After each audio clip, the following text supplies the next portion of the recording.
Hi friends, this is Sue, and I am just going to do a very silent and quick flip through of my finished spring journal because I've gone through all the pages at a little slower pace in other videos. So I'm just going to just quickly go through it, and then I'm going to show you what I will be working on during the summer months.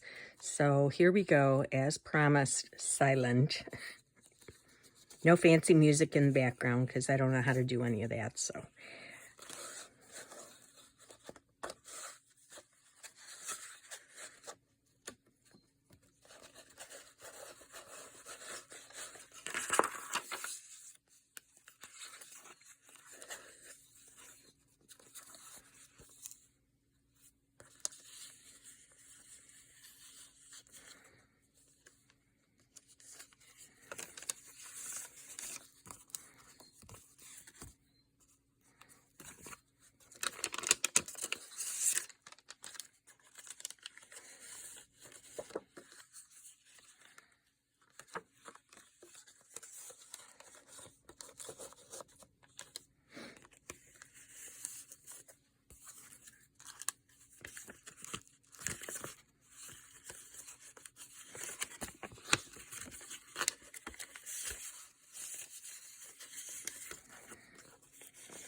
Okay, that's it. And I have to tell you, I just loved working in this journal. I think it was the cover and the trim, everything. I love the dangles, everything.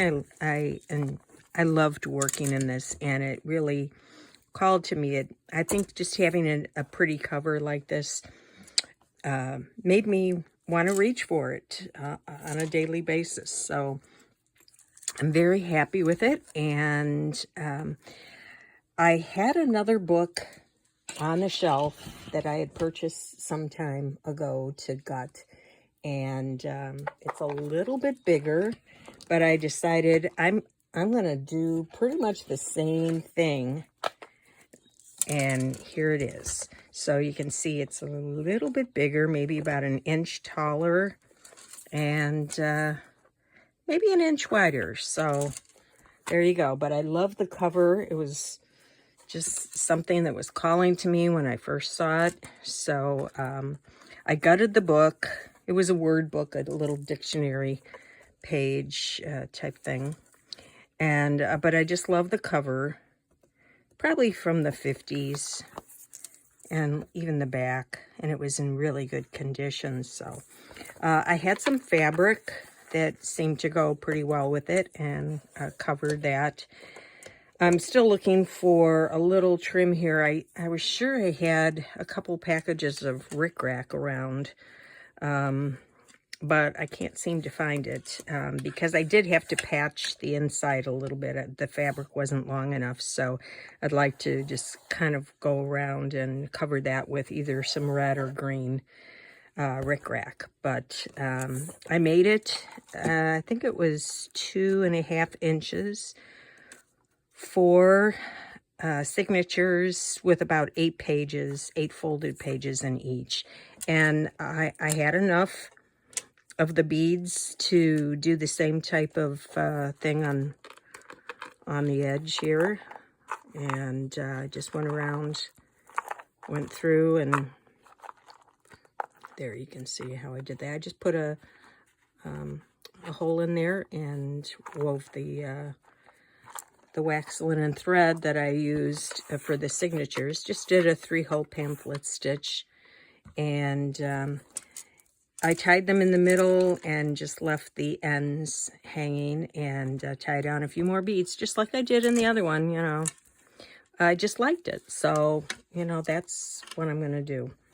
The inside, I just wanted to leave front and back, and I don't really have a need for a pocket in here, so I'm just going to leave it.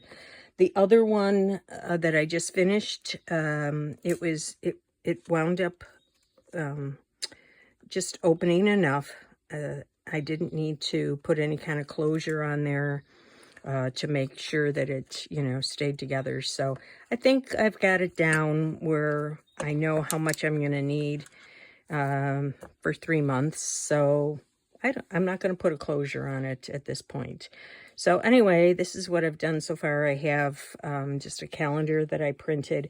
I do like just filling in, you know, some of the things that I do, so that when I look back, I know what were the highlights, you know. I can remind myself of what I was doing. So anyway, I'm just going to get to what I do with the pages.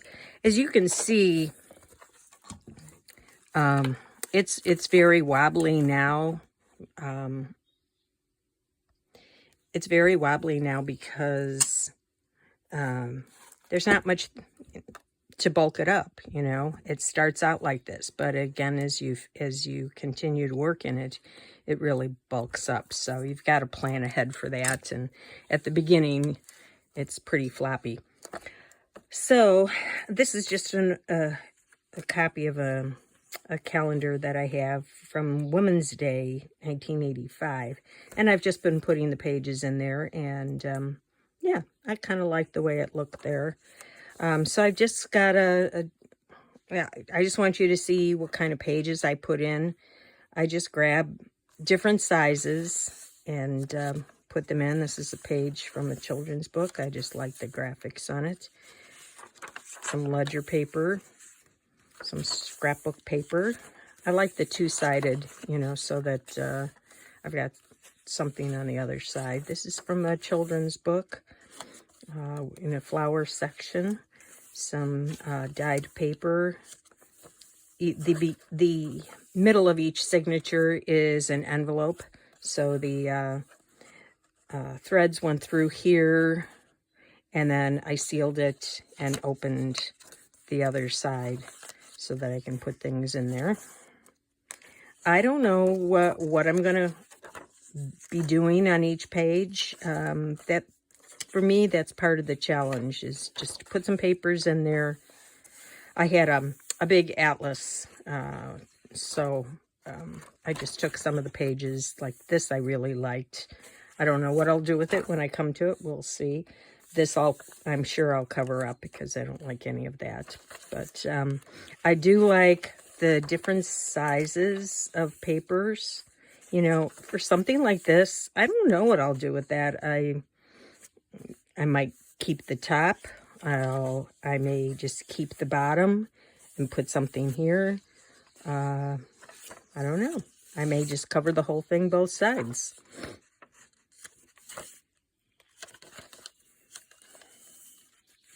Again, some dyed paper, scrapbook paper.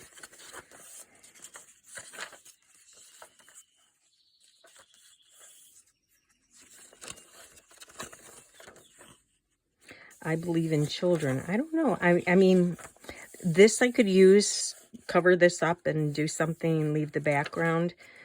I don't know what I would do with this. I might just keep the top, and it might be a good segue for me to talk about my years of teaching. So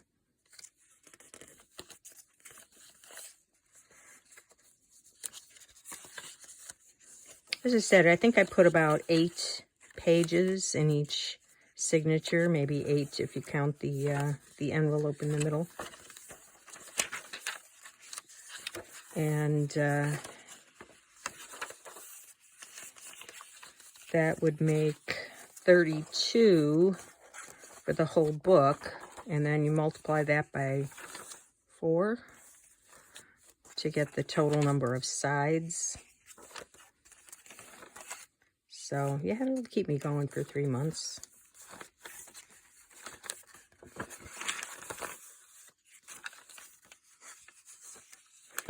I don't know what I'll do with that. I like the picture, so I might, if there's nothing going on that day, I might just write something very small in the center. That could be all by itself. You know, bed is just a wonderful place to be sometimes. So there you go. That's it. And I will begin on that.